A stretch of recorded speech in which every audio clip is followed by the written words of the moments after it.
था हर राह में, आस था हर चाह में, आस था हर भाव में, आस था सद्भाव में।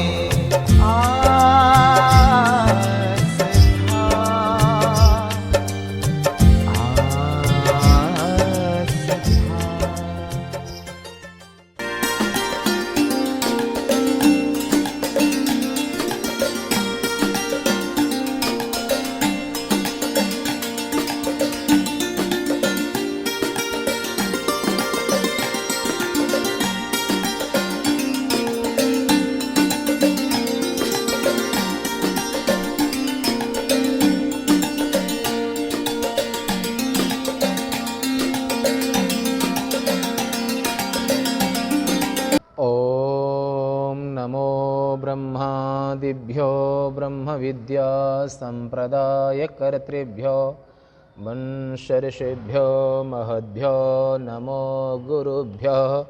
श्रीनाथादिगुरुत्रयं गणपतिं पीठत्रयं भैरवं सिद्धौघं वटुकत्रयं पदयुगं दूतीक्रमं मण्डलं वीरान्द्वैष्टिचतुष्कषष्ठिनवकं वीरावली पंचकं श्रीमन्मालिनी मंत्रराजसहितं वन्दे गुरोर्मण्डलं वन्दे गुरोर्मण्डलम्। चन्द्रशेखर चन्द्रशेखर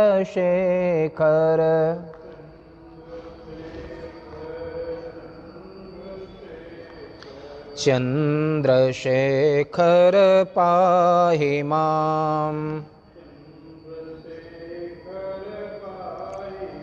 चन्द्रशेखर चन्द्रशेखर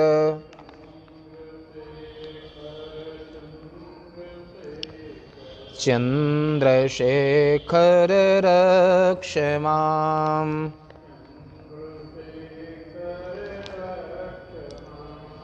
बोलो शंकर भगवान के।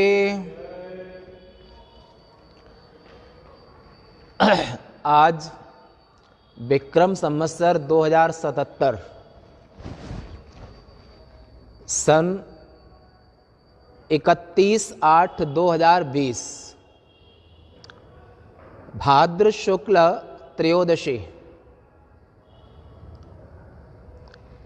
इंदौर महानगरांतर्गत गीता हवन ट्रस्ट की ओर से समायोजित चातुर्मास के अंतर्गत आप प्रातः काल के सत्र में वेदव्यास प्रणीत शिव महापुराण के प्रसंग में श्रवण कर रहे हैं। पहले 7 अध्याय में आपने पुराण के महात्म को सुना, फिर आपने 25 अध्याय में विद्येश्वर संहिता को सुना, फिर आपने रुद्र संहिता में सृष्टि खंड के 20 अध्याय हैं, जिनमें आपने 18 अध्याय तक का प्रसंग कल सुना। आज 19वें अध्याय का प्रसंग है और इसमें कुल इस सृष्टि खंड में कुल 20 अध्याय हैं। तो आज 19 और कल 20 हो जाएंगे हैं। और फिर परसों इस शरीर का वापस जाना है जहां से आया है।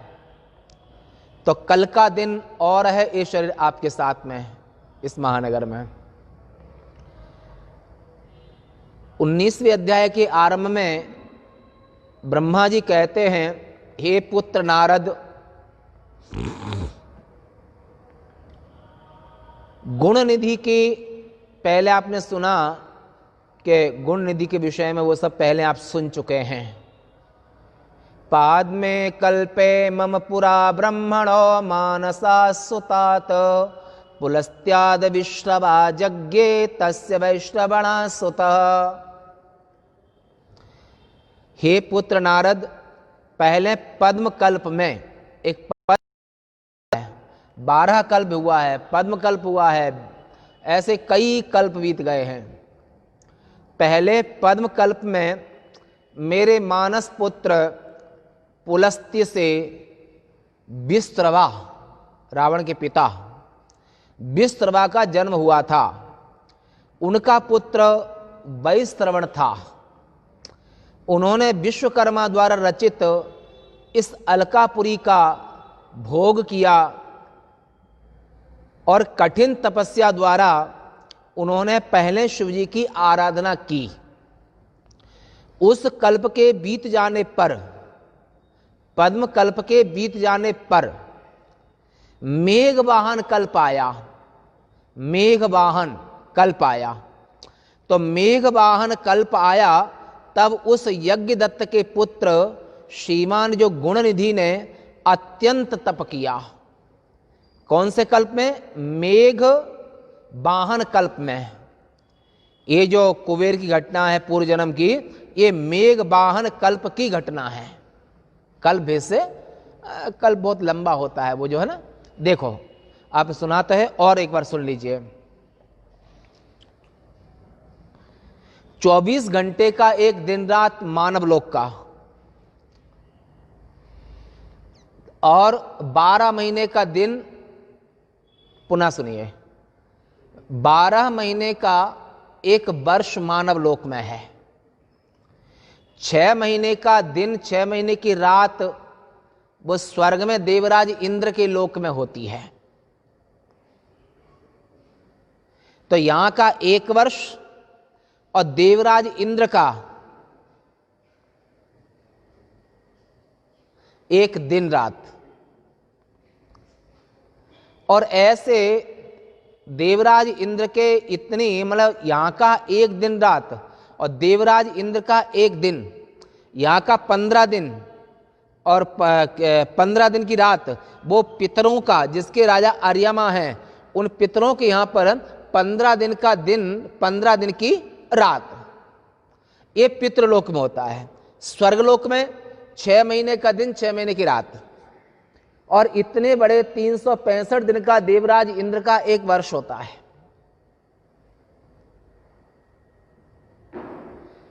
और ऐसे जो देवराज इंद्र हैं, तो 71 मनवंतर, ओम पुनः सुनिए, देवराज इंद्र हैं वो 71 चौकड़ी, यानी कि 4,32,000 वर्ष का कलयुग, 8,64,000 वर्ष का द्वापुर, और कलयुग से 3 गुना त्रेता, कलयुग से 4 गुना, माने 4 चौके 16,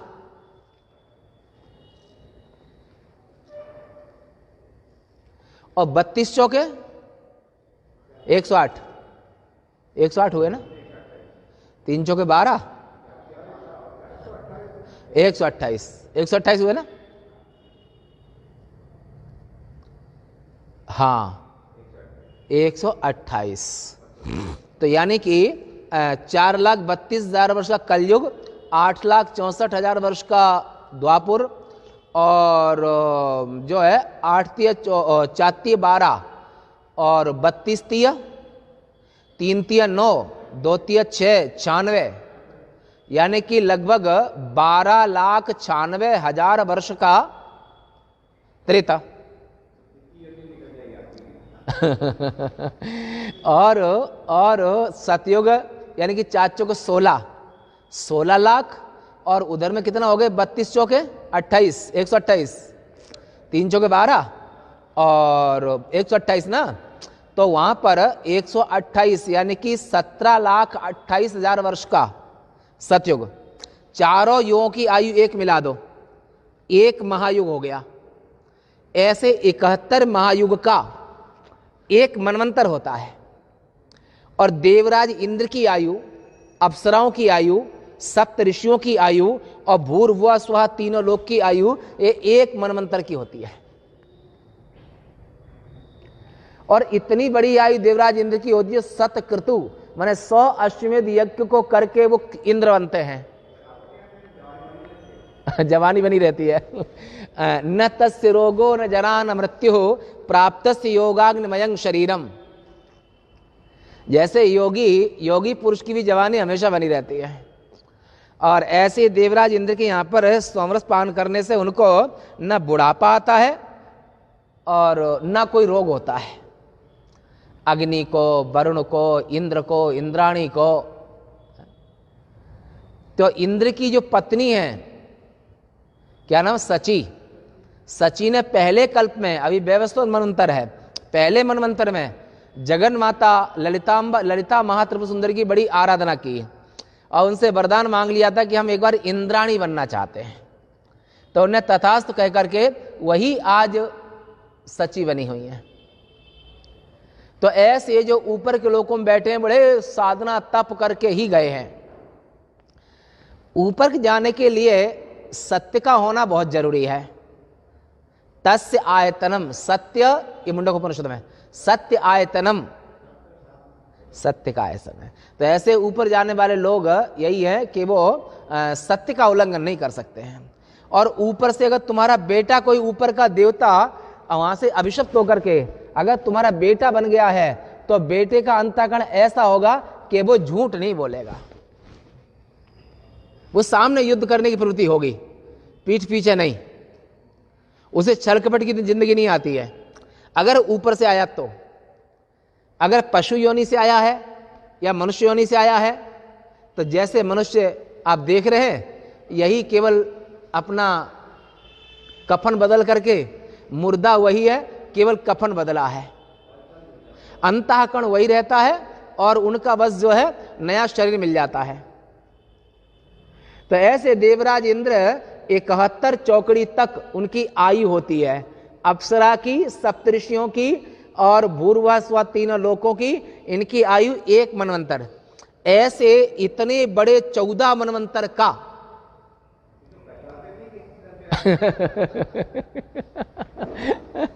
यहां अगर किसी को खूब धन दौलत, मान सम्मान और स्वस्थ शरीर हो, खूब भोग हो, व्यक्ति धर्म को कब याद करता है? धर्म को नहीं, धर्म को जब याद करता है जब वो सब जगह से मार खाता है। एक बार एक बालक था, छोटी एज में महात्मा बन गया, 14-15 वर्ष की एज में। नदी किनारे गुरु जी के पास में रहने लगा। भिक्षा करने की परंपरा थी। तो जब गांव में भिक्षा करने गया तो गांव के बिल्डिंग के ऊपर में कोई बादशाह हृदय से पूरित एक माता खड़ी थी। तो उसने नारायण हरि किया, नर्मदे हर किया। तो उसने उस बच्चे की वय, सुकुमारता, सुंदरता देख करके उसका बादशाह हृदय उमड़ाया। नीचे आई सीढ़ियों से, गेट के ऊपर उस नव किशोर वय सन्यासी को देखा। बेटा, हम तुमको आज पूरी भिक्षा यहीं से दे देंगे, तुम्हें 5 घर नहीं मांगना पड़ेगा, पर हमारा कुछ प्रश्न है, उसका उत्तर दे दो। बोला क्या?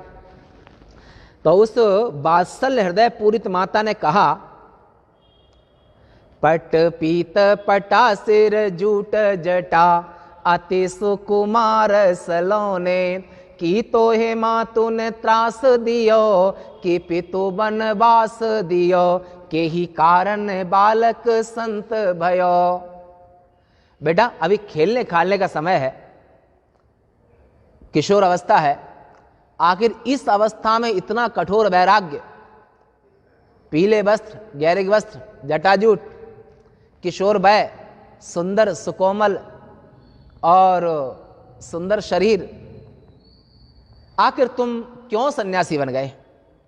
बालक उत्तर देता है, ना ही मातु मोहि त्रास दियो, ना ही पितु बनवास दियो।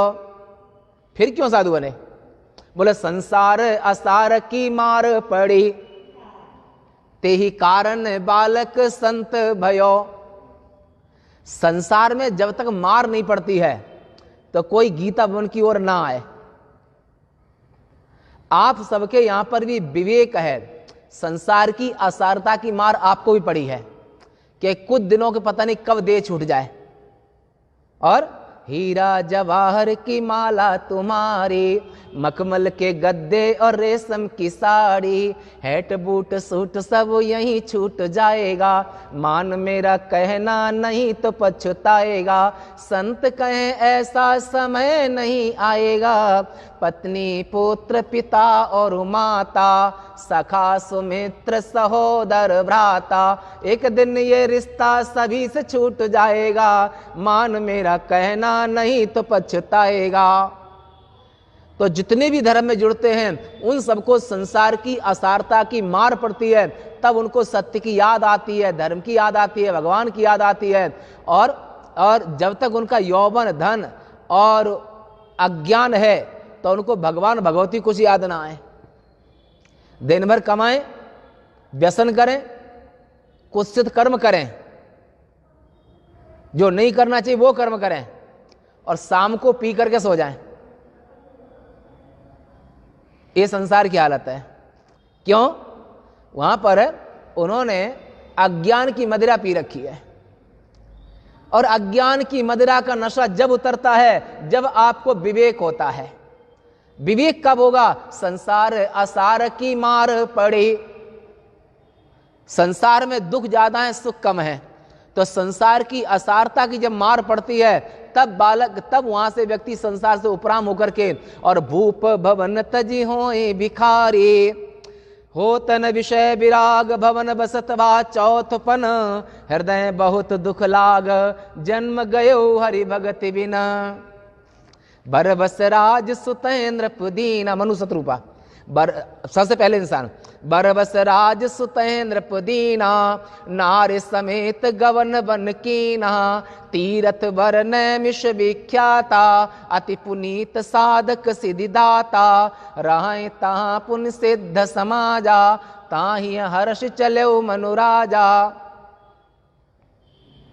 सत समाज नित सुनई पुराणा, कछु दिन भोजन बारि बतासा, किए कठिन कछु दिन उपवासा। भगवती पार्वती ने भी जब तप किया, ऐसी मनु और शत्रुपा ने जब तप करने गए तो राजा थे, पूरे ब्रह्मांडपति माने पूरी पृथ्वी के राजा थे, तो उन्होंने, और ब्रह्मलोक भी जा सकते यहां भी, पर कर्म का फल तो पृथ्वी लोक में ही होता है, और पुण्य पाप का जो फल है वो मनुष्य योनि में होता है और किसी योनि में नहीं।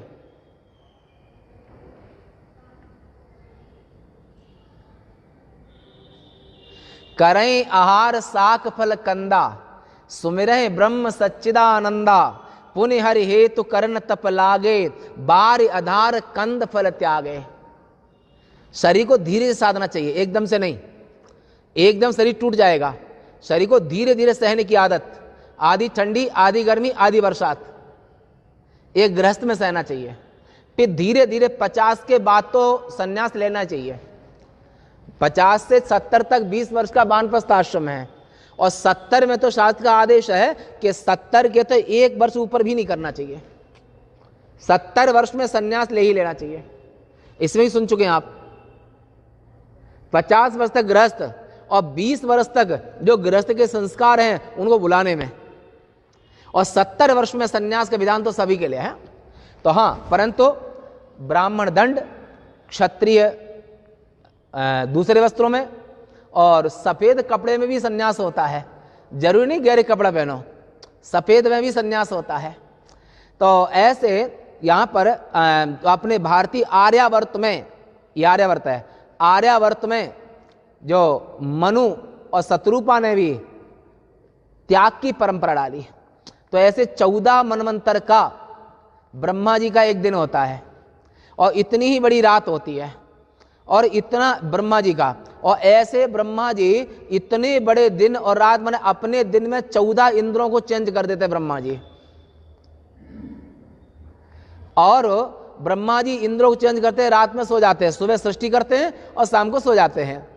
तो उनकी सृष्टि 14 मनवंतर की होती है।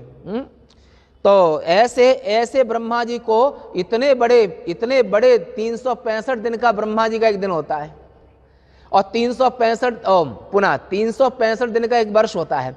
ऐसे ब्रह्मा जी को इतनी बड़ी आयु, जो वर्तमान ब्रह्मा जी हैं उनकी 50 वर्ष से ऊपर आयु हो चुकी है। सफेद बाल ब्रह्मा जी के भी हो गए हैं, इतनी लंबी आयु पूरी कर चुके वर्तमान ब्रह्मा जी, और ये ब्रह्मा जी चले जाएंगे तब अगली बार में हनुमान जी ब्रह्मा जी बनेंगे। तो ऐसे ही जो इसने जो तप किया है कुबेर ने, तो कुबेर ने तप किया है मेघवाहन नाम के कल्प में। इसने तप किया है मेघवाहन। बोला हम कहां थे उस काल में? है? आप रहो कि नहीं रहो?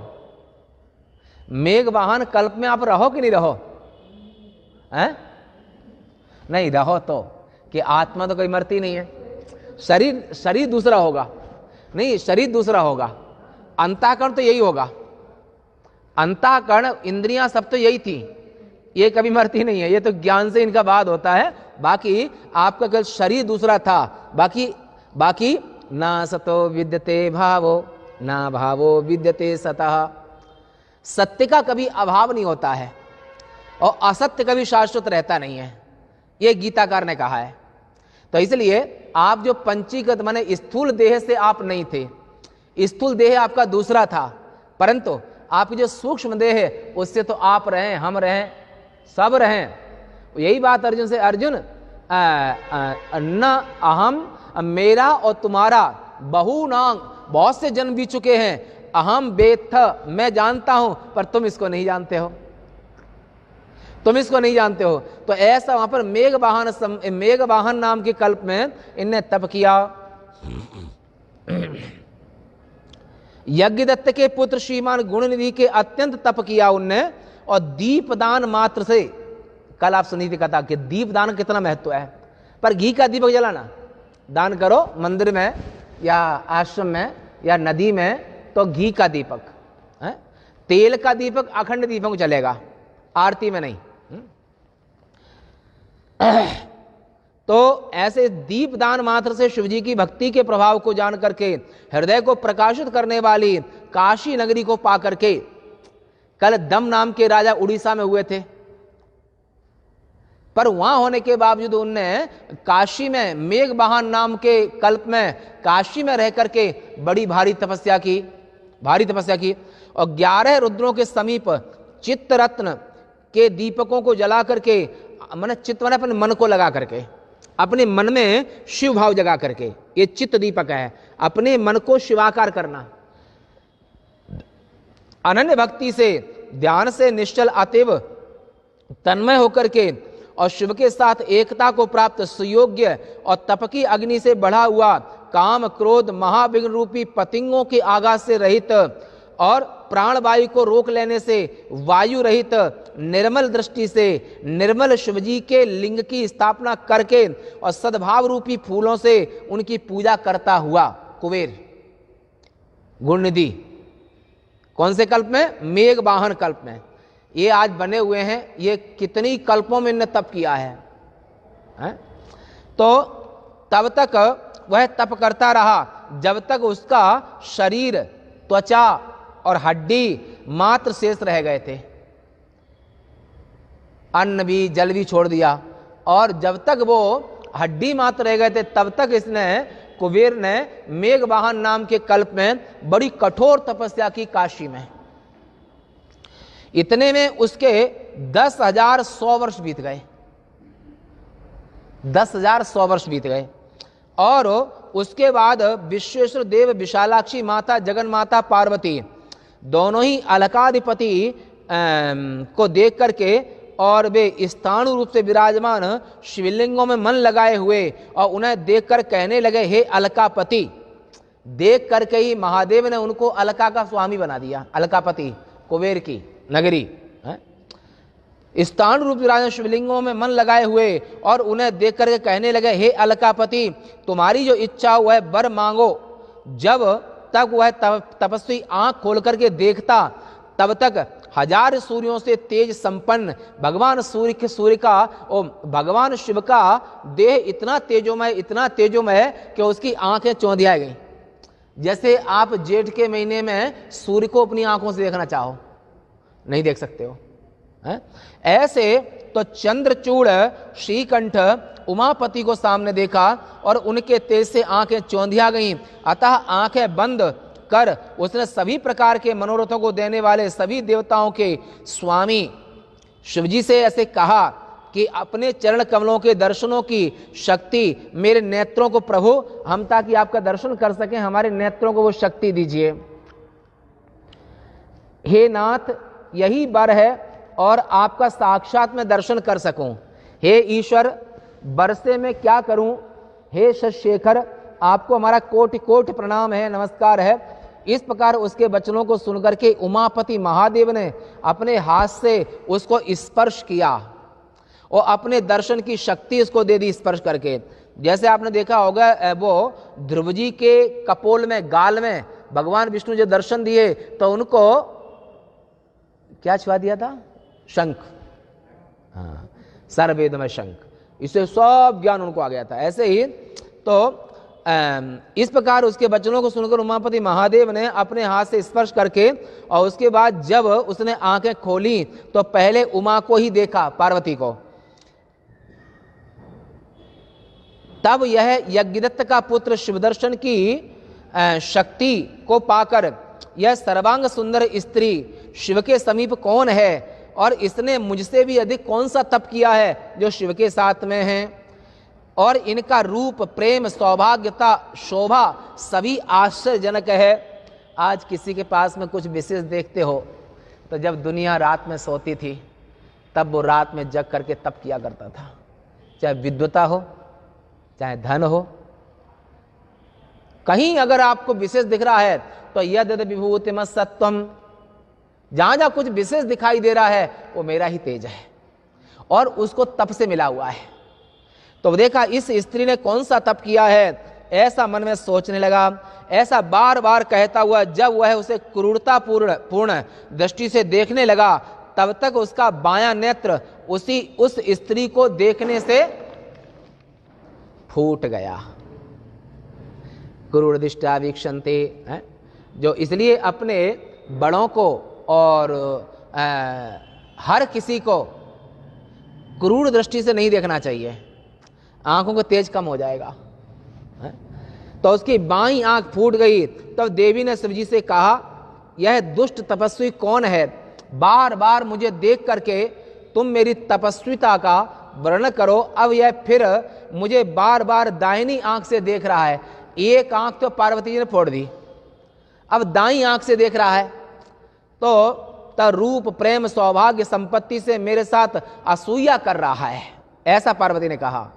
इस प्रकार देवी की बात को सुनकर के शिवजी ने उनसे हंस करके कहा, उमा, यह तुम्हारा पुत्र है, यह तुमसे क्रूर दृष्टि से नहीं देख रहा है, यह तुम्हारा पुत्र है, यह तुम्हें क्रूर दृष्टि से नहीं देख रहा है, देखता किंतु यह सोचता है कि तुम्हारी तपा शोभा कितनी अधिक है। क्योंकि अगर किसी के पास में धन, दौलत, रूप, सौंदर्य, लावण्य अगर कुछ विशेष है तो उसका कहीं न कहीं का पुण्य है। बिना पुण्य के सुख नहीं मिलता है और बिना पाप के दुख नहीं। इस जन्म का है, 1000 जन्म पहले का है। तो इसलिए हे देवी से ऐसा कहकर शिवजी ने पुनः यज्ञदत्त के पुत्र से कहने लगे, हे वत्स, तुम्हारी इस तपस्या से प्रसन्न होकर मैं तुम्हें वर देता हूं, तुम निधियों के तथा गुह्यकों के स्वामी होगे, गंधर्वों के, यक्षों के, है ना, यक्षपति, और तुम यक्ष तथा किन्नरों के राजाओं के राजा बनोगे। यक्ष और किन्नरों के, यक्ष किन्नरों के राजाओं के राजा बनोगे और पुण्य जनों के पति और सबको धन देने वाले होगे। तुम्हारी उपासना जो करेगा उसके पास में धन का अभाव नहीं होगा। मेरे साथ सदैव तुम्हारी मित्रता रहेगी, ये वरदान दे रहे महादेव। मैं सदैव तुम्हारी अलका नगरी के समीप निवास करूंगा। हे मित्र, तुम्हारे प्रेम को बढ़ाता रहूंगा। यज्ञदत्त के पुत्र, आओ, यह उमा तुम्हारी माता है। शिवजी ने उसको बुलाकर कहा, ये जो उमा, ये तुम्हारी माँ है, माता है, और तुम महान भक्त हो, प्रसन्न चित्त होकर के इनका चरण स्पर्श करो। कुबेर से उससे चरण स्पर्श कराया। तब ब्रह्मा जी ने कहा, हे नारद, इस प्रकार वरदान देकर के शिवजी ने पार्वती से कहा, हे देवेशी, यह तपस्वी अपने पुत्र पर दया करो। शिवा से महादेव ने कहा, यह तपस्वी है, इस पर आप दया करो, ऐसा उनसे प्रेरणा दी। इस प्रकार जगदम्बिका पार्वती शिव जी के वचनों को सुनकर के प्रसन्नता से गुण निधि से कहने लगी। देवी ने कहा,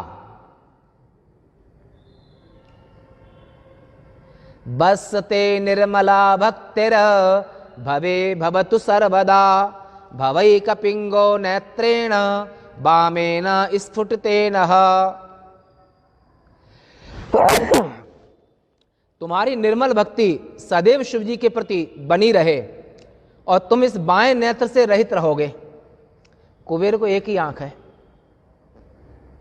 दूसरी आंख तो क्रूर दृष्टि से जगन माता को देखा, चली गई।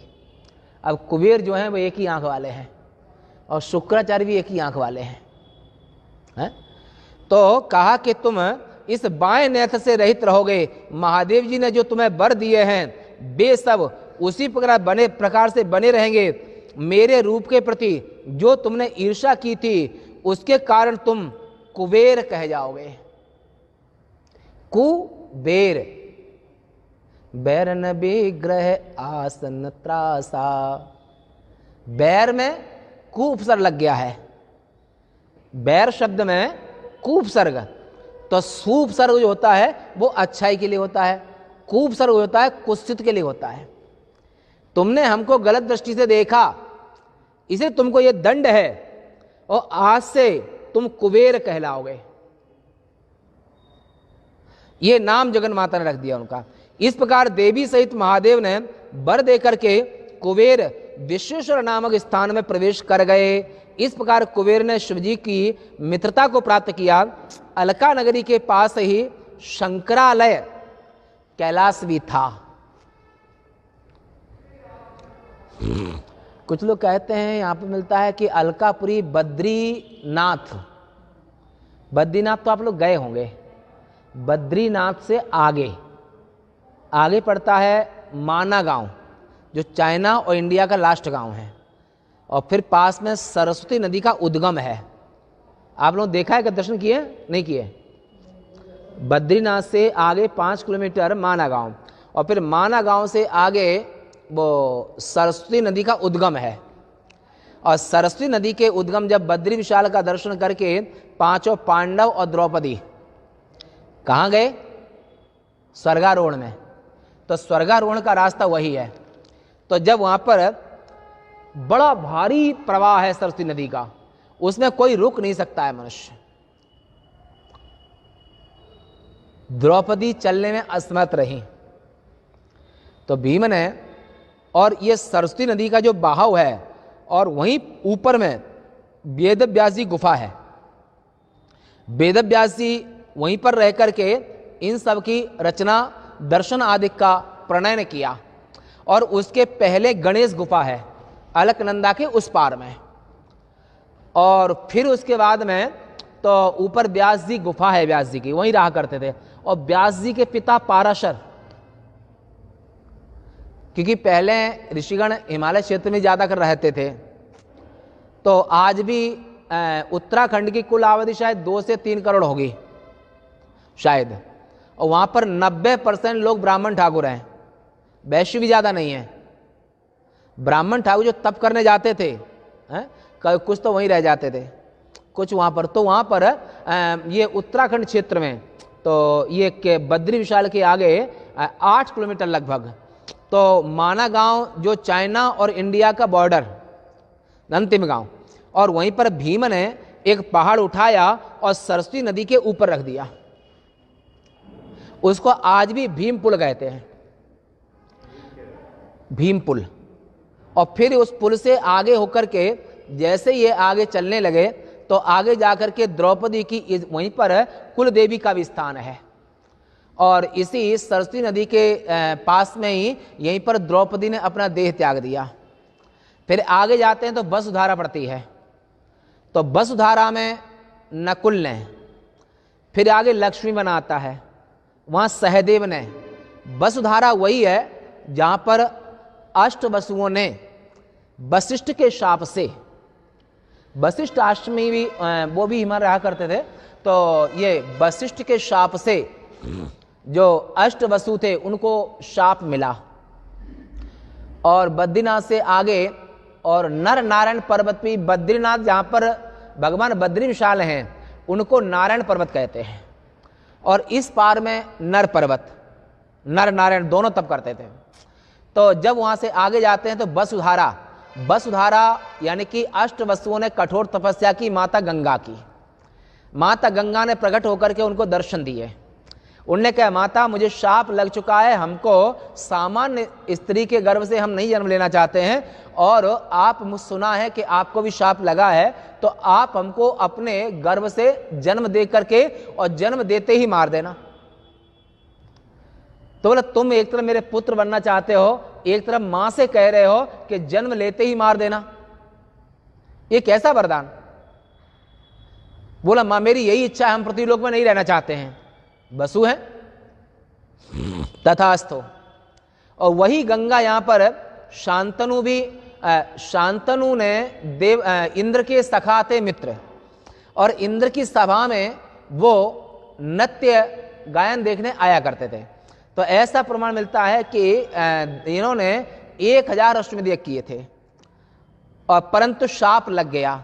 इन्होंने जब ब्रह्मा जी गंगा को लेकर के इंद्र की सभा में वो भी आए, तो कुछ नाम था इनका, तो शांतनु का पूर्व जन्म, तो इन्होंने गंगा का, हवा में गंगा का पल्लू उड़ गया, तो एक टक होकर के गंगा के अंग को देखते रहे, और गंगा भी इनको एक टक देखती रही। और ब्रह्मा जी ने ये बात जान लिया, तो ब्रह्मा जी ने दोनों को शाप दे दिया कि तुम देवता होकर के और सामान्य मनुष्य की तरह क्रूर दृष्टि से, किसी को भी क्रूर दृष्टि से लगातार नहीं देखना चाहिए। क्रूर दृष्टि से, भले ही वो पत्नी हो, पत्नी को भी क्रूर दृष्टि से लगातार नहीं देखना चाहिए, नहीं तो वो तुम पर संदेह कर लेगी कि आज क्या हो गया, ऐसे क्यों देख रहे हैं हमको। और पत्नी को भी, किसी को एकदम लगातार क्रूर दृष्टि से टकटकी लगा करके किसी पुरुष को भी नहीं देखना चाहिए। उचित मर्यादा को ध्यान रखते हुए ब्रह्मा जी ने कहा, तुम दोनों ने मर्यादा का उल्लंघन किया, तुम जाके के मनुष्य लोक में चले जाओ। और वही जो देवता थे वो शांतनु बने, भीष्म के पिता, और गंगा से उनका पाणी ग्रहण हुआ, 8 पुत्र हुए, 7 को तो मुक्त कर दिया, पर शर्त ये थी गंगा की कि आप हमसे पाणी ग्रहण तो कर सकते हैं हम आपसे, परंतु आप कभी हमसे प्रश्न नहीं करेंगे, एक शर्त। और अगर आपने प्रश्न कर दिया तो वो हमारा तुम्हारा मिलने का अंतिम समय होगा। हम उत्तर तो दे देंगे, पर उसके बाद हम हमेशा हमेशा के लिए चले जाएंगे। 7 पुत्रों को गंगा में डुबोने के बाद शांतनु से रहा न गया, हाथ पकड़ लिया। कैसी मां हो, अपने ही गर्भ में रख करके, जन्म दे करके, और अपने जन्म लेते ही पुत्रों को डुबो देती हो। तब गंगा ने कहा, महाराज हमारी तुम्हारी शर्त यहां पर पूरी हुई, अब हमारे जाने का टाइम आ गया है। लगता है इस वो द्यू नाम का वसु था जो भीष्म ने, इसका प्रारब्ध अभी बाकी है, मां के बिना संतान रह नहीं सकती है।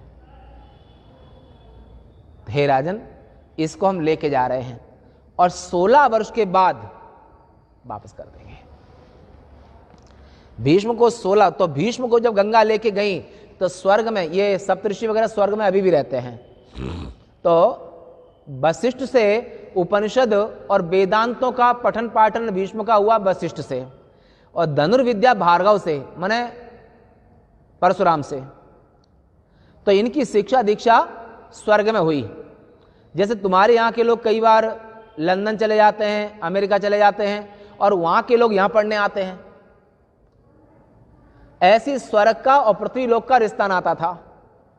तो तात्पर्य कहने का यह है कि ना भुक्तं क्षीयते कर्म कल्पकोट शतैरपि अवश्य में भोक्तव्यम कृतं कर्म शुभाशुभम।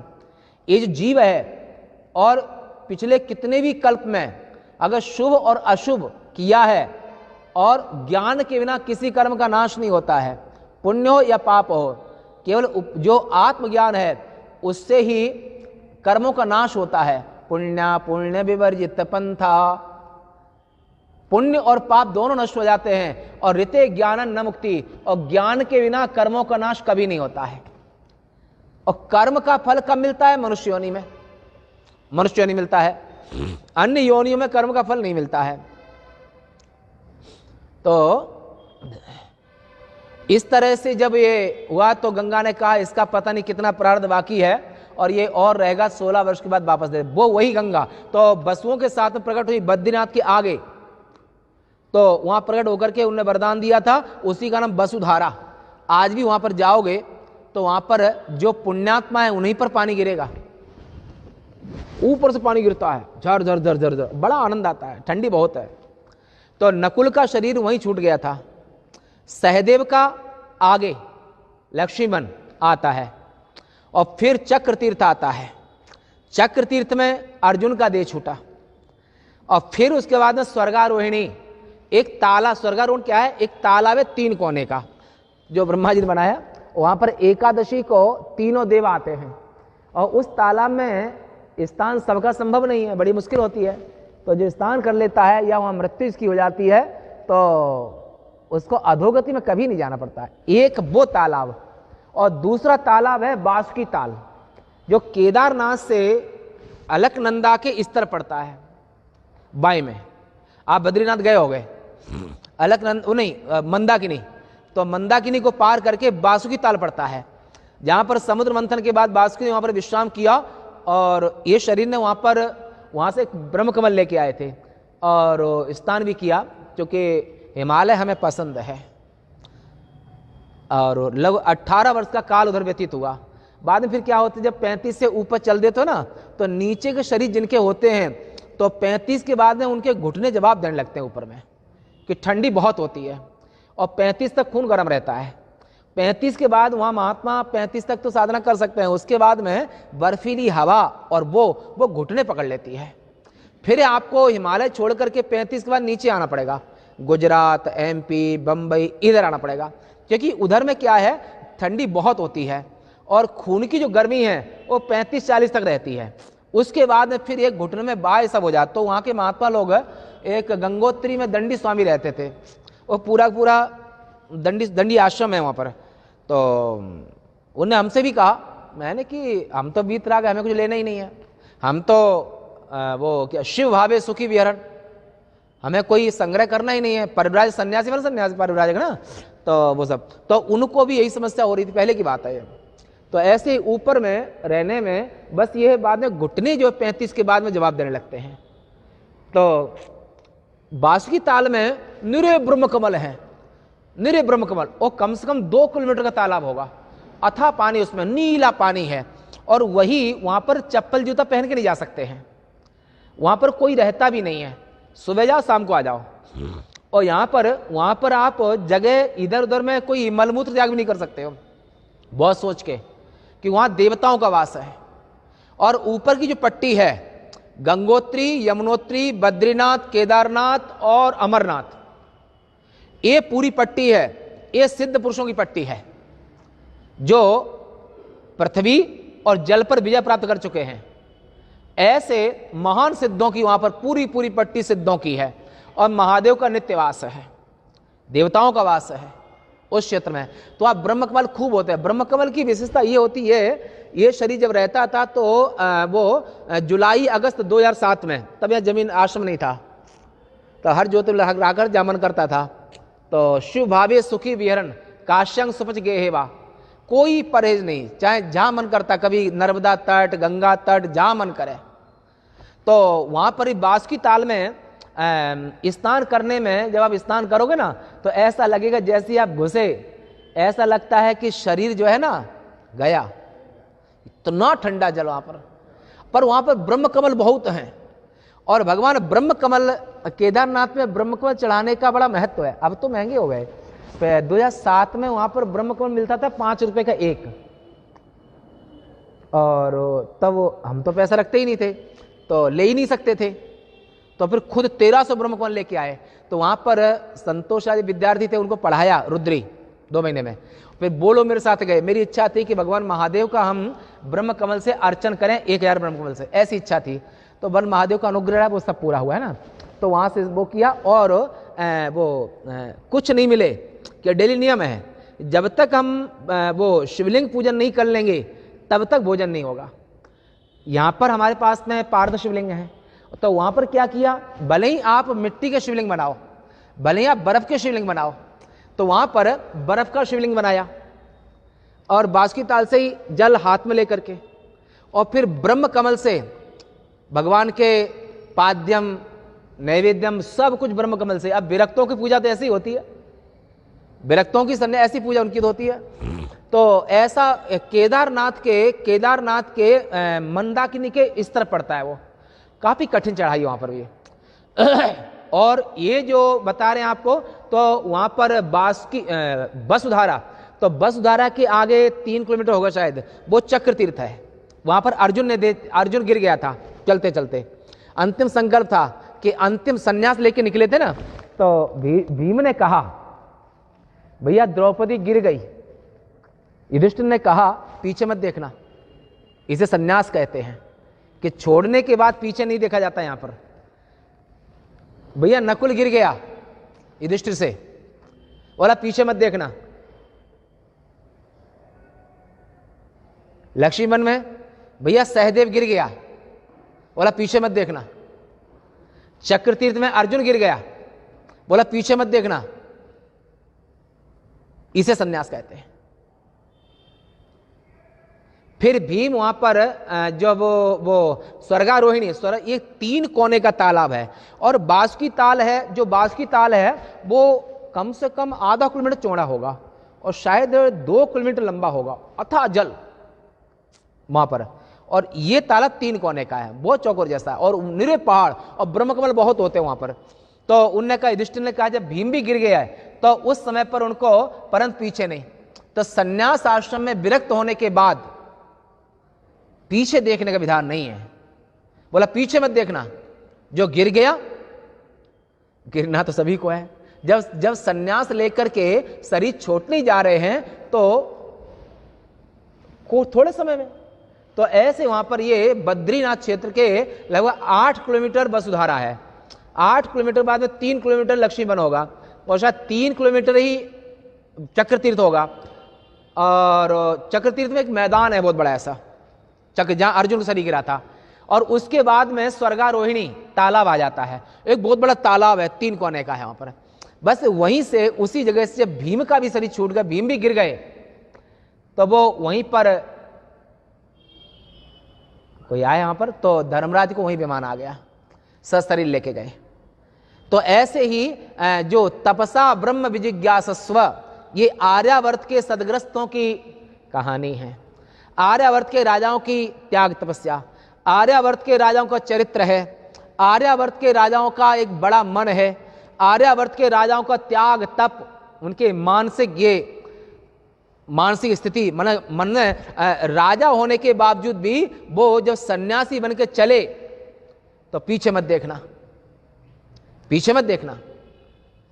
और ये नहीं कि आपने छोड़ दिया फिर पीछे झांक रहे हो, सन्यास खंडित होता है इसमें।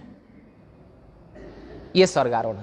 अब चूंकि आज अध्याय छोटा था, आज यहीं वाणी को विराम देते हैं, और जो है अब कल है? हाँ वही, अब टाइम पूरा हो गया ना, कल फिर बाद में कहानी सुनाएंगे। वो तो कुत्ते की ना, धर्मराज जी थे, तो वो सब जो है ना, तो वहीं पर जब उनने ऐसा देखा वो सब कि आपने पूरा धर्म पालन किया है, तो कुत्ते से धर्मराज बन गए। उनने संकल्प किया, देवदूत आ गए विमान लेकर के, तो धर्मराज स्वयं युधिष्ठिर को चढ़ा करके और सीधे स्वर्ग लेके चले गए। ऐसे धर्मो रक्षते रक्षिता, जो धर्म की रक्षा करता है धर्म उसकी रक्षा करता है। अब तुम्हारे यहाँ का पानी अभी प्रभाव दे रहा है, जुकाम हो गया तो ये जो बरसात हुई ना, पर कल से काफी अच्छा है। हाँ बस कल का ही दिन है, परसों निकल ही जाएंगे। तो आज की पूर्णमदः पूर्णमिदं पूर्णात् पूर्णमुदच्यते पूर्णस्य पूर्णमादाय पूर्णमेवावशिष्यते। ओम शांति शांति शांति। शंकरं शंकराचार्यं केशवं बादरायणं सूत्रभाष्य कृतौ वंदे भगवन्तौ पुनः पुनः ईश्वरो गुरुरात्मेति मूर्तिभेद विभागिने व्योमवद्व्याप्तदेहाय दक्षिणामूर्तये नमः। ओम शांति शांति शांति। बोलो सत्य सनातन धर्म के सभी संत हरिभक्तन के, गीता गंगा मात के, धर्म की अधर्म का, प्राणियों में विश्व का गोवध बंद हो, भारत अखंड हो। नमः पार्वती पते हर हर महादेव।